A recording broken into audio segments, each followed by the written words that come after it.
Alors, j'ai vécu dans une famille non chrétienne. J'ai donné mon cœur à Jésus, j'avais 35 ans. Donc, comme dit Joël, a dit, je suis la grand-maman. Mais dans mon cœur, je suis jeune, j'ose le dire. Parce que j'aime être avec les enfants et les jeunes. Et je suis née malade, donc avec un déficit immunitaire. Donc, pour ne pas être malade, je devrais vivre dans une bulle. Et donc, qui m'a amené plein d'autres problèmes de santé avec que des interdits dans ma vie.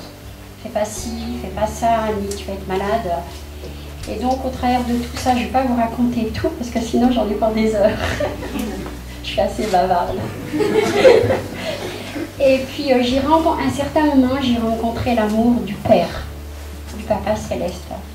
Et pour moi, ça a comblé le vide que j'avais dans ma vie. J'avais mon papa qui m'aimait, et je ne trouvais pas utile d'avoir un deuxième papa. Et quand ça m'est tombé dessus, ma vie a totalement changé. J'ai reconnu d'être malade parce que je ne pouvais pas me regarder. Malade pour moi, c'était même pas un handicap, parce qu'un handicap ça se voit. Alors que moi, ça ne se voyait pas, et pour moi, être malade, c'était une tare. C'était très très important. Et là, j'ai rencontré l'amour du Père, du Papa. Et aujourd'hui, je peux lui dire Papa, sans penser à mon papa qui m'offrait du Seigneur. Mais je veux juste vous raconter l'amitié que je vis avec Jésus. Aujourd'hui, je ne peux pas vivre sans Jésus, sans son amitié.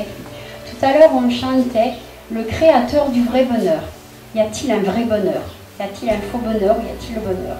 Moi, je dis personnellement, il y a le vrai bonheur. Parce que le vrai bonheur, c'est avec Jésus. Et moi, je parle toute la journée avec Jésus.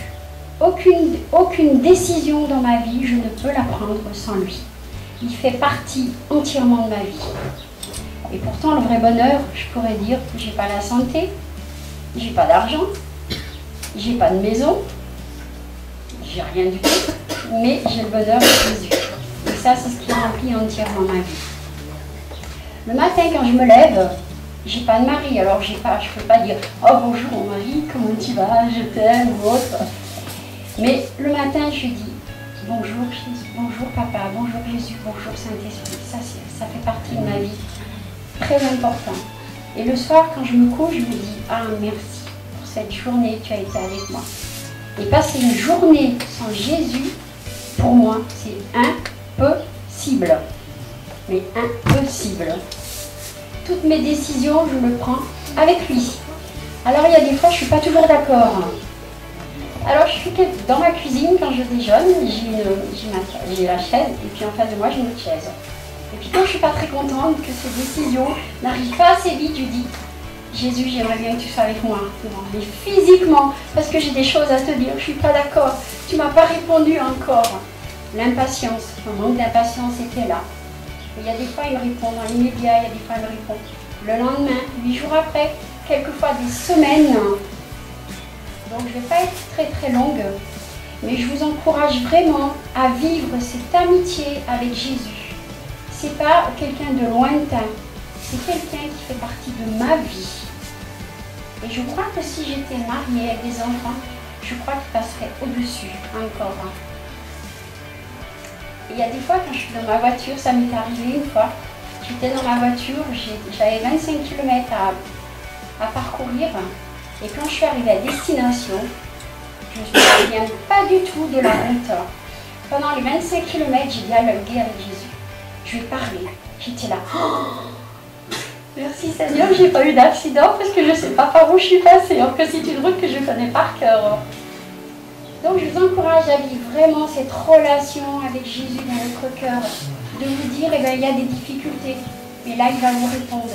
Seigneur, qu'est-ce que tu veux que je fasse aujourd'hui? Je ne veux pas vivre cette journée sans toi. Je ne peux pas. Moi, je ne peux pas le vivre. Aujourd'hui, c'est quasiment, comme je le répète, impossible.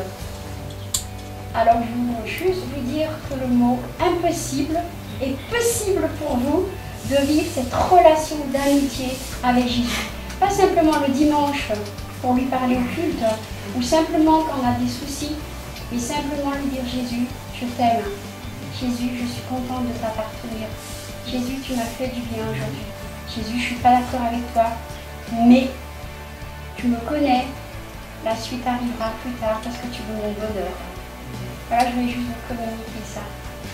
Et le vrai bonheur, moi je l'ai trouvé.